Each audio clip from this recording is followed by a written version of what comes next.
We are about to get into the after discussion of the Becoming Supernatural chapter or section that we just went over. You're not going to want to miss this. If you missed the book, don't worry, because we're about to go over the major points that this book just went over. It was mind-blowing. It was absolutely mind-blowing. We're going to dive directly into it. Chris Cruz, what was your biggest takeaway? Did you learn something from this? Was there value that you received?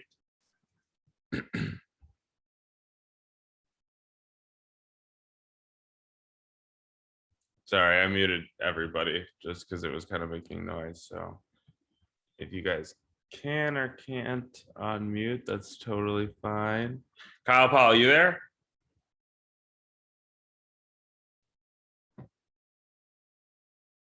We're just gonna go down the line. Yeah. I'm here. There you go. There you go. This YouTube video is gonna be very interesting. They're gonna be like, there. There was 6 people, but nobody was there. Oh my gosh. Yo, so tell us what was something that you took away from Becoming Supernatural with this chapter? Well, I love when Joe was talking about changing genes and changing those traumatic experiences and changing the internal states through elevated emotions and creating new emotions to essentially overtake and shadow those old things. And I couldn't just help but like reimagine this and like how well this could be working for people with PTSD or other mental disorders from trauma, whether it be divorce, a car accident. Like I have a cousin that is scared to death whenever they're in a car or whatnot, because they got into a bad accident when a truck like came across an intersection and T-boned the hell out of them. And it was just and being that he has to work every single day or whatnot, and he has to drive to his work, he hates his car so much that he has to like he said that like it works and like it affects how he goes into work every single day, knowing the fact that like he has to do something that he absolutely hates so much. And I just feel like this meditation could be working for him because he can actually go over his biggest fear is something that he has to conquer at least twice a day, going to and from work, and just realizing that the traumatic or the traumatic symptoms and the traumatic emotions that you have experienced so far in your life can be overtaken by ones that's, as long as your mind and meditation is right. Dude, huge. I used to be the same way with airplanes.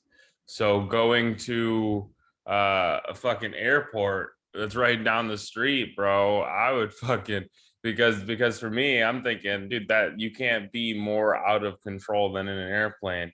And the thing with your cousin with the car is it's a statement of being out of control. And Dr. Joe just said that this is the first time I've ever heard it, by the way. First time I ever heard how to actually overcome this. But he said that we have to create and enforce a stronger feeling, a stronger elevated emotion than the one that we're feeling in the thing that makes us have that panic attack or bring us anxiety, right? I'm creating a stronger elevated emotion than the emotion you suffer from in that specific experience.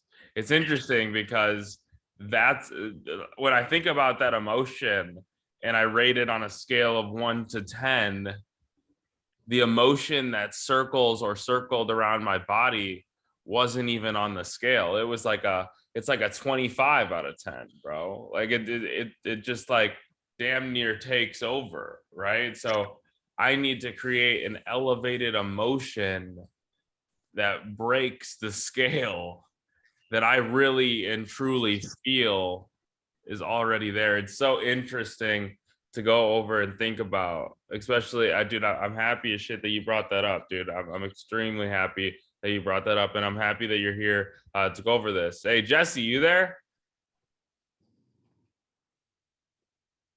Yeah, I'm here. Awesome. Hey, welcome to your first Bloomble book club. Hey, did you get some value out of this? Did you learn anything? What was your biggest takeaway? Yeah, I mean, I've I would say I'm pretty like in the same situation like that, but mine's more of like, kind of I guess going to new places. I was always like, hey, you know what? It doesn't feel too safe. I get anxiety, like even if I'm walking in Walmart or anything like that, like somebody passes by me, I'll be looking back just to make sure like this person doesn't have a gun or something. But I've overcame that already. But it's just, I don't know. It's crazy how the mind works sometimes. I totally agree, dude. I totally agree. The only reason why I'm laughing is because like I totally had to overcome the same exact thing. And when I look at it like with a real perspective, the things that I'm thinking about that might happen are so like dramatic Hollywood type of fucking things that the only thing I could think about was laughing, because like I totally know where you're coming from, like just overthinking and analyzing the situation because you're in a room with 10 people that you don't really know, and maybe one of them could be a serial murderer, who knows, right? Like that is a scary thought, but I'm happy that you were able to overcome it. I really am. And I'm happy that you were here to go over this book with us, man. I hope that you continue to show up, because there's so many more reference points of how we can really manifest everything that's in the spiritual realm and bring it here to the physical realm for us to actually hold, right? But yeah, we appreciate having you here, and we'll go on to Caleb DeRoche. Caleb DeRoche, was there anything that you took away? What was your biggest takeaway? My biggest takeaway was, in order for you to change your body into a new genetic expression, the inner emotion you create has to be greater than the emotion from the past outer experience. So we have to go and we have to create these new experiences. We have to make new emotions, and we need to just keep redoing those, replaying those in our mind over and over and over again, because new experiences create new neurological pathways in your brain, which means we can switch our genetic makeup with new experiences over and over and over again, as repetition is something they teach over and over and over again that you need to do. And the really cool part about everything that Caleb just says is that you don't, like, your mind doesn't know the difference. And they go over this in this book as well. I'm pretty sure that we already went over it, but our minds don't know the difference between what was faked or imagined. Our mind and our body can feel the same reaction from a heartbreak as it could actually getting stabbed in the arm. Our mind is what creates a lot of these things that we're feeling, and the patterns that we go through are what shift us into that specific paradigm.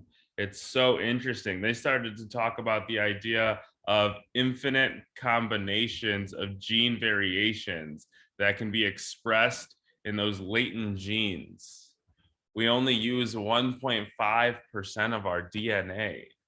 They said that we only use 1.5% of our DNA, and inside of those latent genes is genius, is longevity, is immortality, is healing, is cellular regeneration, is hypnosis, telepathy, right? Our ability to fly, who knows, right? It gets to be so interesting when you delve deeper and start to understand a little bit of the layers behind it. But appreciate you for sharing. Last but not least, of course, Kelly Schuyler, what was your biggest takeaway? So it does go off of what you just ended with the fact that if we're only using such a small percentage of our DNA, what can we possibly activate through using these powerful feelings to upregulate our genes? And as he said in the past, the powerful feelings that we do release could also work against ourselves, aka causing disease and illness, as he's said in the past. So it's just like something to kind of ponder on as far as like how much power do we have within ourselves, how much junk, quote unquote, DNA do we have versus superhuman DNA if we just follow these meditations on a regular basis, if we focus on our health and our well-being more than our fears and our anxieties. Yep, yep, everything that she just said, and I'll add on to that. Statistically speaking, negative emotions are stronger than positive emotions. Negative emotions are stronger than positive emotions. So we really do have to make a conscious choice to choose positivity, to choose peace, to choose optimism, to choose fulfillment, to choose love, to feel whole, right? We have to make a conscious decision to go towards those specific wanted moods, right? Those specific wanted feelings. We have to make the conscious decision because regardless of the fact, we know that the law of gravity plays a role, right? We jump off this building, we're not going to go up, we're always going to go down. So regardless, when it comes down to it, we know that the negative emotions are stronger than the positive. So we have to constantly be thinking of ways to remain positive, continually planting all of those seeds inside of our brain, inside of our mind, inside of our bodies, right? Making sure that the mind controls the body and the body, the program, isn't controlling us. Because so often it becomes easier for the body, the program, the paradigm to control how we feel, right? The matrix, the external circumstance to dictate how we feel.